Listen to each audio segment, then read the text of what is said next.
کھانا شروع کرنے سے پہلے، کھانا کھانے سے پہلے بسم اللہ الرحمن الرحیم کا پڑھنا، کھڑے ہو کر کھانا نہ کھانا، پانی نہ پینا، صرف زمزم کا پانی کھڑے ہو کر سنت کے مطابق پینا،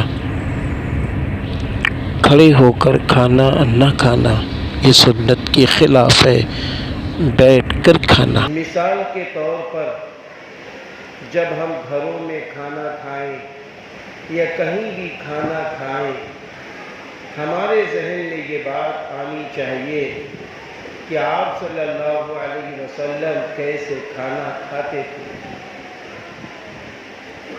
روایتوں میں آتا ہے کہ جب کھانے کا وقت ہوتا تو دسترخوان بچھایا جاتا۔ اما جان حضرت عائشہ صدیقہ رضی اللہ تعالی عنہ فرماتی ہیں کہ دسترخوان بچھا کر جب لوگ کھانا کھاتے ہیں، اس کے ارد گرد جتنے لوگ بیٹھے ہوتے ہیں فرشتے دعائے رحمت کرتے ہیں۔ آپ صلی اللہ علیہ وسلم نے فرمایا دسترخوان کے بالکل بیچ و بیچ میں اللہ کی طرف سے برکتیں نازل ہوتی ہیں۔ آپ صلی اللہ علیہ وسلم جب کھانا کھاتے تو سیدھے ہاتھ سے کھاتے تھے۔ اگر کسی کو یا کسی بچے کو بھی دیکھتے کہ الٹے ہاتھ سے کھاتا ہے تو آپ صلی اللہ علیہ وسلم اس کو منع فرماتے اور سیدھے ہاتھ سے کھانے کی دعوت دیتے۔ ایک مرتبہ آپ کے سامنے ایک بچہ ہے، الٹے ہاتھ سے کھانا کھا رہا تھا۔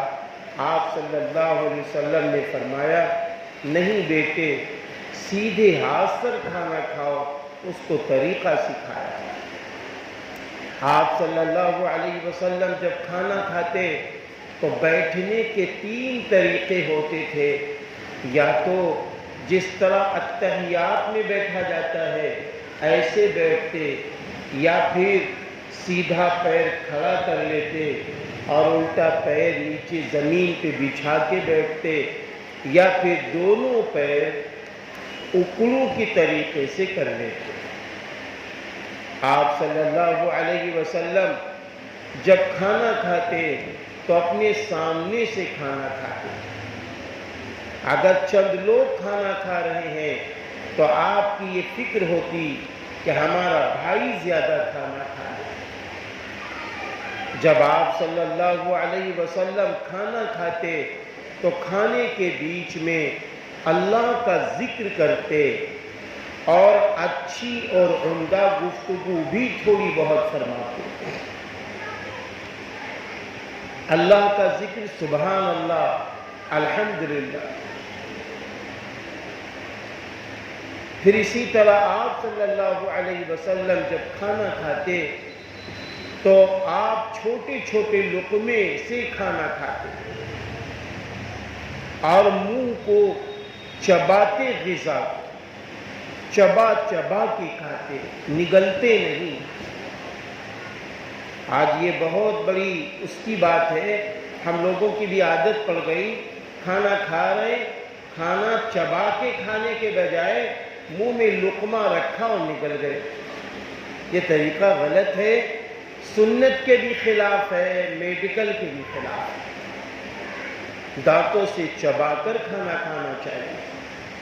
جب کھانا کھا رہے ہو کوئی لقمہ اگر گر جائے دسترخوان پہ تو اس کو اٹھا کر جھاڑ کے کھا لینا چاہیے۔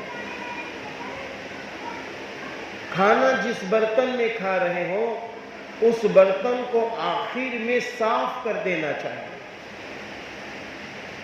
جب بہت سارے برتن کھانے کے ہوتے تھے، بہت سارے لوگوں نے کھانا کھایا تو گھر کی عورتیں یہ پہچان لیتی تھیں کہ نبی صلی اللہ علیہ وسلم کس برتن میں کھانا کھاتے ہیں، اتنا صاف برتن ہوتا ہے۔ کھانا کھانے کے بعد جب برتن بالکل صاف کر دیا جاتا ہے تو برتن تک دعا دیتا ہے کہ اللہ اس شخص نے مجھے شیطان کے منہ لگنے سے بچایا ہے، اس کو تو جہنم سے بچا لے۔ اسی طرح چائے پی رہے ہو، ہماری ایک عادت بن گئی، فیشن بن گیا ہے، ہم کہیں دعوت میں کھانا کھا رہے ہیں، ہم تھوڑا کھانا چھوڑ دیتے ہیں۔ اسی طرح ہم چائے پی رہے ہیں، چائے پتی اس میں نہیں ہے، پھر بھی ہم 2 4 10 20 50 قطرے چائے کے چھوڑ دیتے ہیں۔ یہ غلط ہے۔ ہم کو صرف پتی چھوڑنی ہے، پتی چھوڑنی ہے، ہمیں چائے نہیں چھوڑنا ہے۔ جو چائے ہم چھوڑ رہے ہیں وہ کس کے منہ جائے گی؟ وہ نالی کے اس میں جائے گی۔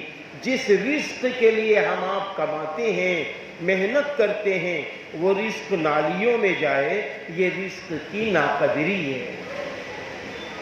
اسی طرح آپ صلی اللہ علیہ وسلم جب کھانا کھاتے تھے، کھانا کھانے کے بعد پہلے آپ اپنے ہاتھوں کو دھو لیتے تھے اور پوچھ لیتے تھے۔ کھانا کھانے سے پہلے ہاتھوں کو دھوتے ہیں لیکن پوچھتے نہیں۔